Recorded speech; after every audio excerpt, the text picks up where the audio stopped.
If everyone in your entire high school suddenly turned into flesh-eating zombies, what would you do? The world as you know it has been infected by a deadly virus, and nowhere is safe. I'm going to break down the mistakes made, what you should do, and how to beat the undead zombies in Highschool of the Dead. All these hopeful kids with bright futures are about to die. Takashi here is your everyday high school student who is sulking the day away by getting some peace and quiet. Little does he know that his reality is about to change for the worse. He sulks around some more and while leaning off the school balcony, suddenly sees something super strange at the school gates. It's a person, but something is not right, and they're acting strange. Takashi then spots some school teachers confronting the strange man at the gate, when all of a sudden this strange man tears the teacher's flesh right in front of him. The bitten man screams and collapses, and the other teachers stare in shock. Then all of a sudden he sees the bitten teacher get back up and bite another one of the teachers. Takashi's eyes bulge as he runs off, knowing what we know, that everyone here is about to turn into flesh-eating zombies. Well, I certainly hope that Takashi is a fan of the movies, because if this goes anything like a normal zombie movie or TV show, then Takashi would be questioning what he saw for half the film and wouldn't have used the word zombie until the very end of the show, if ever, just like some other zombie TV shows that I won't mention. But the fact of the matter is that the concept of the undead, since its resurgence from its possible ancient Greek origin, has been around since zombie lover George A. Romero popularized it in the 1968 film Night of the Living Dead, and since then there has been at least 7,900 films, not including TV shows, meaning that at this point in time, knowing the traits, habits, and weaknesses of a zombie is too ingrained in our pop culture to not know a zombie when you see one. And since we know that what we're seeing is a zombie, I wouldn't hesitate to stop the outbreak before telling anyone else. You're welcome. Now, from the looks of things, that zombie by the gate was slow, thank God, because we're no Brad Pitt, we're better, which means that we could have had enough time to run downstairs to the kitchen cafeteria, grab a chair and a knife, before pulling up at the gate to kill the one or two freshly baked out of the oven zombies, before they had the chance to spread the infection even further in the school. If Takashi knows what's good for him, he should put a stop to this before shit hits the fan. And preparing for the incoming zombie pandemic before shit hits the fan is the exact reason why you'll love State of Survival, our sponsor for today's video. State of Survival is a zombie-themed survival strategy mobile game that is both available on Apple and Google App Stores. A game that begins with a firm financial foundation known as Gigacorp, which just finishes building a deadly weapon, releasing chaos across the world. And you as a survivor are expected to rebuild your lost home as well as fight off countless zombies and finding the man responsible for all this, the man known as Klein. Beginning on 25th November through January will be when this limited time crossover event begins. Starring a hero, or should we say anti-hero, the Joker himself. And this includes customized weapons and skills, as well as a customized storyline unique to the Joker himself, with fun-themed gameplay and in-game events, such as the Arena of Doom, where players will compete against laughing zombies, a new type of zombie, as well as other players, having you saving folks, building defenses, and fighting off zombies left and right. Like in the Explorer Trail, which will have you explore unknown areas whilst fighting off waves of different zombies, with multiple game modes available from PvP, PvE, as well as KvK. So download State of Survival now using the link below to experience this limited time crossover event. And use my creator code HTBASOS to redeem an in-game starter pack containing 300 biocaps, 1 epic search map, 50,000 food, water, metal, 1,000 cheap EXP, and the rare hero Rusty himself. But the number of starter packs is limited to first come first serve, as well as 10 $50 Amazon gift cards for new players. So download my link and reach level 6. Thank you to State of Survival for sponsoring this video, and now back to the show. Takashi then busts into the classroom and grabs a hold of his childhood friend Ray, saying that people are being killed outside and that they need to get out of here. This grabs the attention of Takashi's friends nearby, including his best friend Hisashi. The gang runs out of the classroom, and just then they hear on the PA intercom that the school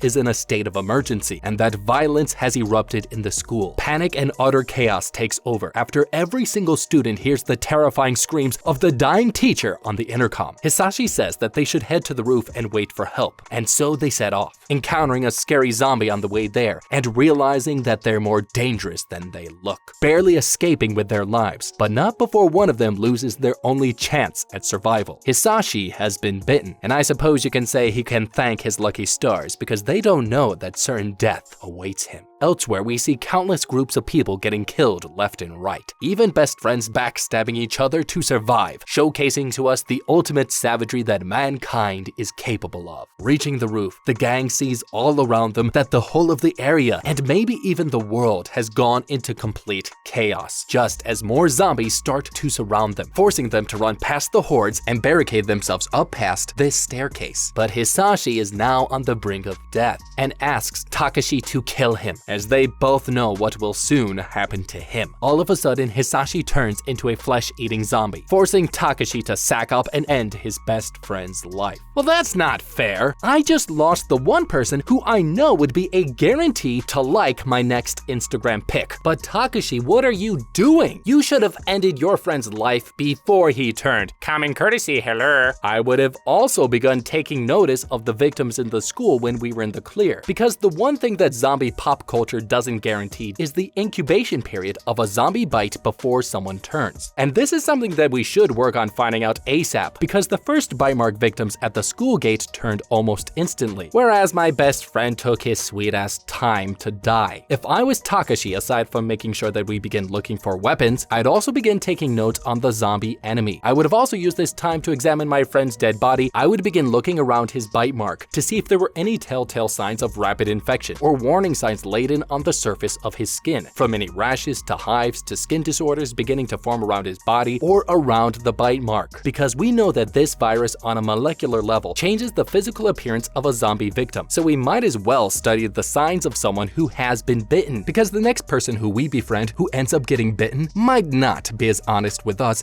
as our best friend was. Elsewhere, the horrifying carnage continues while this pink-haired girl and glasses guy have decided to pair off and run as fast as they can, with glasses guy saying that they should head to the teacher's lounge for help. But pink-haired girl points out that another group had the same dumb idea across the top floor. Back on the school roof, Ray tries calling her dad, who is a cop, but can't get through to him, showing that not even the adults, teachers, or even cops can save them now, or dare I say even the military. At the medical bay, blonde-haired girl here is trying to grab the remaining medicine bottles, but she's too slow and zombies break through the door. They savagely tear her friend apart, ripping into him like a buttery soft steak. The zombies then come for blonde-haired girl, just as this purple-haired girl, captain of the kendo club, busts in and saves her, just as more zombies burst into the room. Meanwhile, in the science lab, pink-haired girl and glasses guy try to find some makeshift weapons to use, finding a gas-instilled nail gun right in the nick of time. The zombies bust down the door, but not before glasses guy customizes the crap out of his nail gun and shoots all the zombies, popping their heads with some blue-collar nails, and the duo runs off into the hallway. Back on the roof, Takashi and Ray use a fire hose and blow all the zombies away, now knowing that no one is coming to save them, and they decide to head to Takashi's house, and after that, to meet up with any other survivors. In the hallway, pink-haired girl makes the most shocking discovery, and notices that all the zombies are in fact blind, only relying on sound to hunt for their prey. This is their weakness. Glasses guy begins taking out zombies left and right, just as one creeps up behind pink-haired girl, causing her to fill the hallways with her terrified screams. This alerts the few nearby survivors to her area, and the friend group increases by a few more zombie-killing students. Holy crap, Willy Wonka, this is my golden ticket. This is priceless information. By noticing that they rely on sound to find their prey is enormous. This changes everything, and rather than focusing on killing them however I can, I would begin focusing on collecting small throwable items that we could have used against the zombies, because in theory, if zombies are blind and only rely on sounds, then that means we could have simply distracted most of them using non-important throwable items, which would make a lot of sound erupt on one side of the room while we run towards the other side to safety. They already have makeshift weaponry. And finally, before we get out of this school, we're going to try to stop at the cafeteria if we can, assuming that the place is not overrun, because there is probably still food and even more weapons that we can stock up on there. Once that is done, I would use our loud, throwable items to distract the zombies away from the courtyard, allowing us clear access and escape the school entirely. The group decides to divide and conquer, splitting up to kill the horrifying brain eaters left and right, killing every single one of them, as the gang familiarizes themselves with each other and take refuge in the classroom for the time being to assess the situation more thoroughly and to listen in on the world news. They hear on the news that this plague has taken over the whole world by storm, meaning nowhere is safe for anybody. The news advises everyone to stay inside, but the group suspects that the news is covering up the real severity of the situation, not wanting the world to panic. The news also says that tactical warheads will be deployed to help combat the situation. The group then decides that the first order of business is to find out if their families are okay, then secure a new home to hold up for a while. Teaming up and using all of their combined skills, the group heads out of the front door and take out zombie after zombie. Taking brains and taking names, the gang finally reaches the courtyard and they come across some more survivors, deciding to save them as well and offering them a ride. Next stop, the bus. At the ground floor, the group stops and reassesses. It's chaos out there, with zombies everywhere, meaning the only way they'll get through is by going through quietly. With gliding feet and light steps, Takashi creeps around all the zombies until one of his friends messes up badly. That's it. The zombies know where they are. The group needs to run. Doing absolutely everything that they can, the group finally makes it to the bus, but not before they lose a member, becoming this school's next Japanese human sushi snack.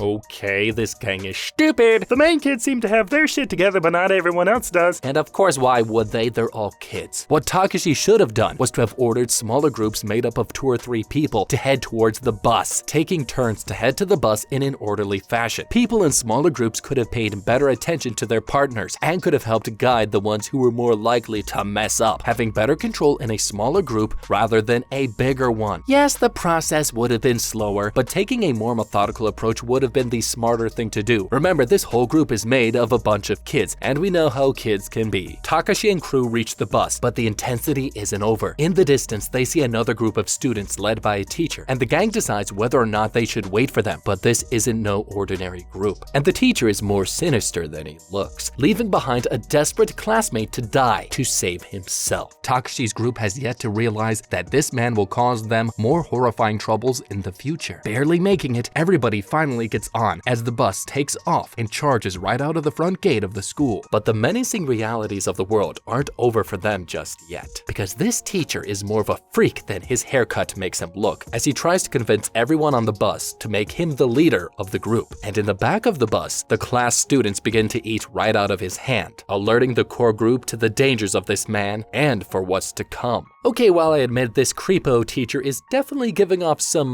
strange vibes, and the fact that he wants to be the leader so badly for seemingly no apparent reason is majorly suspicious. From the looks of things, he's a showman and also a smooth talker, and has a psychopathic vibe due to his charm and manipulative nature. He has already infiltrated himself as the man for the job within these gullible teenagers, especially the ones in the back, which is a major problem as society is on the brink of collapse, meaning social order is one hair away from chaos, and that means societal rules aren't as important, which means we either need to stop him now or leave this group behind, because the power that he has when society is done for will be similar to that of a cult leader, meaning whatever he says goes, and his followers, due to their devotion to him, will do whatever he says at any cost. I would calmly tell this teacher to postpone the selection of a leader for now, until we figure out our next move, or most importantly, have the opportunity to leave this bus for good or kill him. This would likely make him a bona fide martyr at this point, meaning that his students would likely want payback and would come in the form of sabotage or backstabbing at some point in the future, which we can't afford to have right now. And we can't have a democracy vote, as his group has 7 people, while our group has 6, which means the teacher's class would outvote us in this instance. So our only option is to either postpone the selection of the leader in some way or kill the teacher. I would prefer killing him, but that would mean killing the rest of the students, which would not be a great plan. The creepy teacher's antics piss off Rei, who storms off the bus just as Takashi tries to get her to come back on board. But suddenly, a massive raging bus comes hurtling towards them at full speed, full of undead monsters, crashing right in front of Takashi and Rei, causing them to barely get out of there with their lives. But the tunnel becomes blocked off, so Takashi says to meet up with them at the East Police Station nearby. Takashi and Rei run off, barely making it out yet again. After a while, Takashi manages to steal a bike, while they drive off to the police station, driving now through the new wasteland that is Tokyo City, with no one living or dead to greet them on their travels, even managing to find a gun for safekeeping. I would prefer to add a silencer to that, just saying. But unfortunately, their luck finally takes a turn and they run low on gas, forcing them to hit up the next gas station they see. Takashi and Rei end up not having any available cash nor credit cards to pay for the gas, so Takashi heads inside the store to get some. Just then, he hears the horror horrifying screams coming from Rei right outside, forcing Takashi to run back out to take a look, and he has Rei by the throat. The gangster forces Takashi to throw his bat away, drawing the nearing hordes of zombies with the sound that comes with it. And this gangster makes him fill up the bike with gas. Takashi has had enough, and at the last moment whips out his gun and shoots this guy Kaname Sudo style, saving Rei like the stud that he is and getting the hell out of there, leaving this loser to his horrifying fate.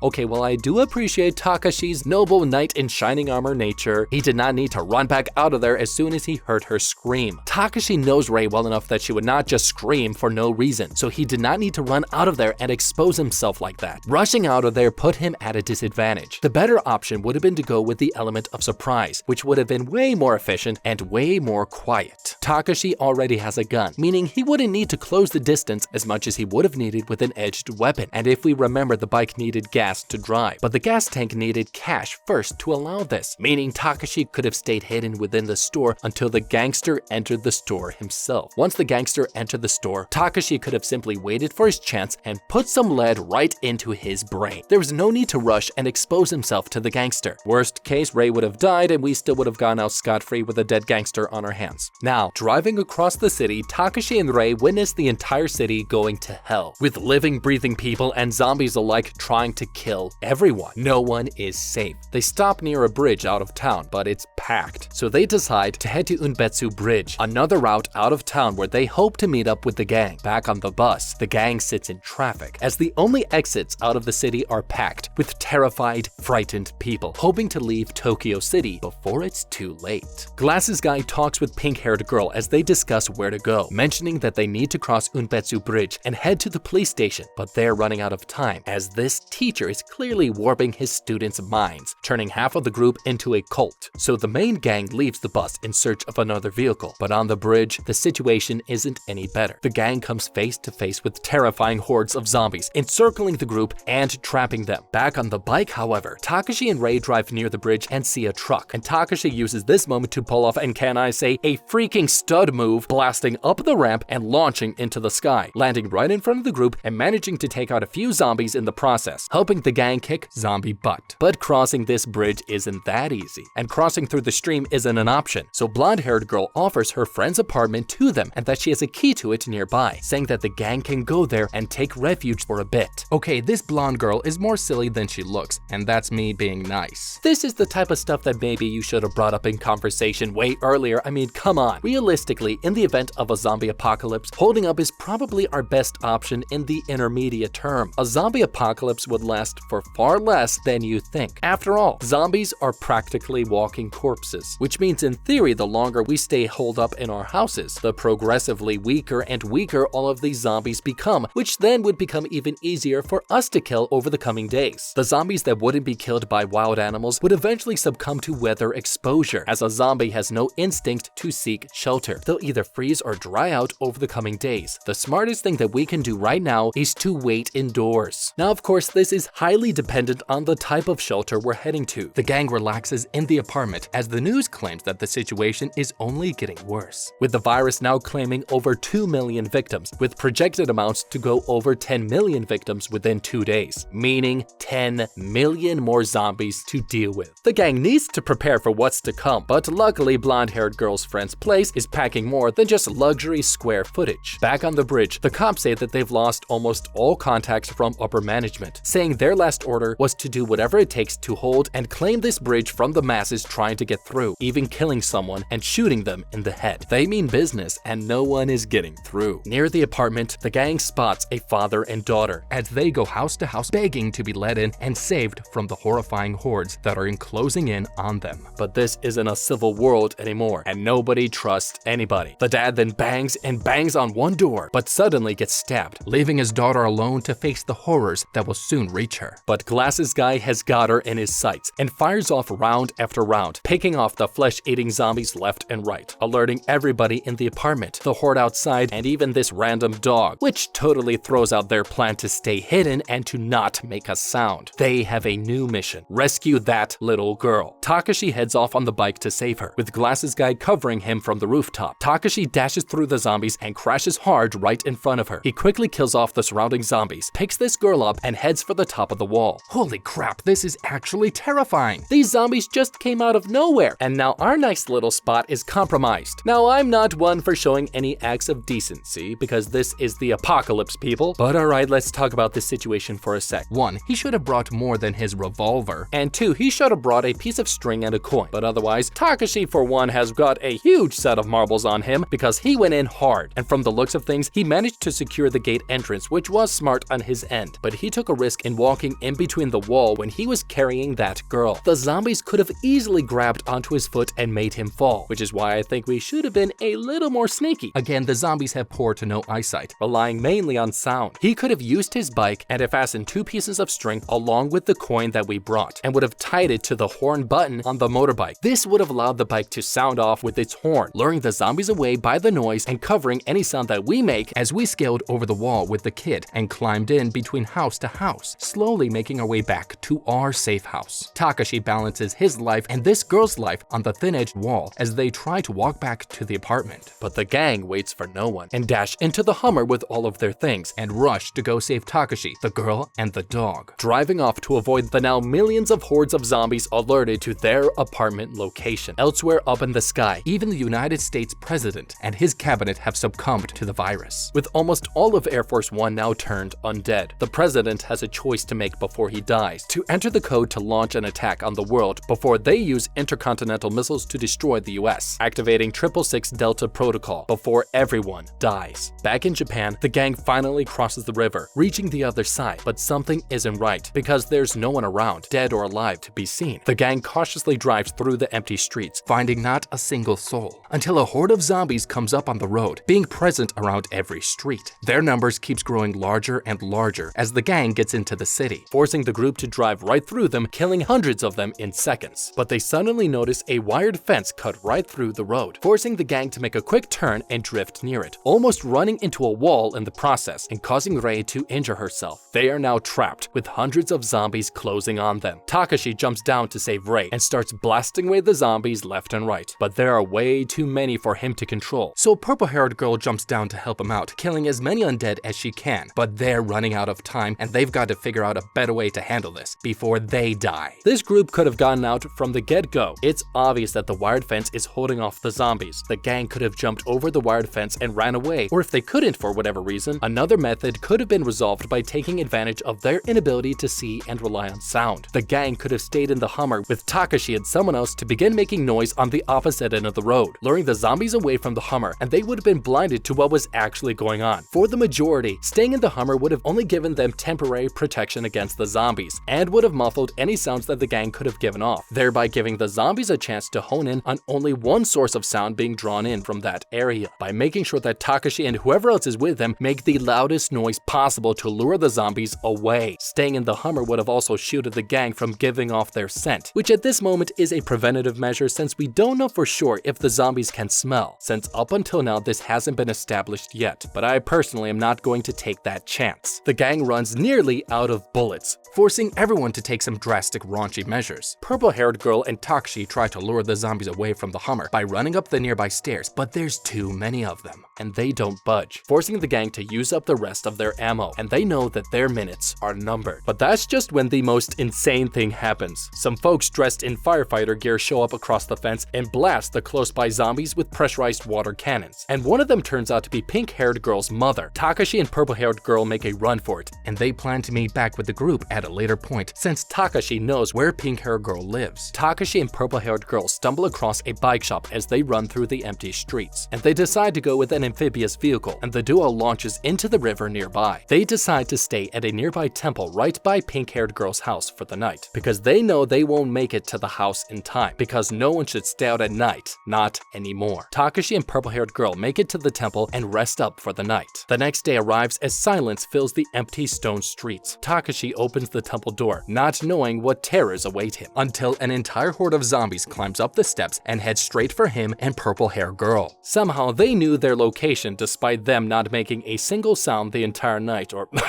did they?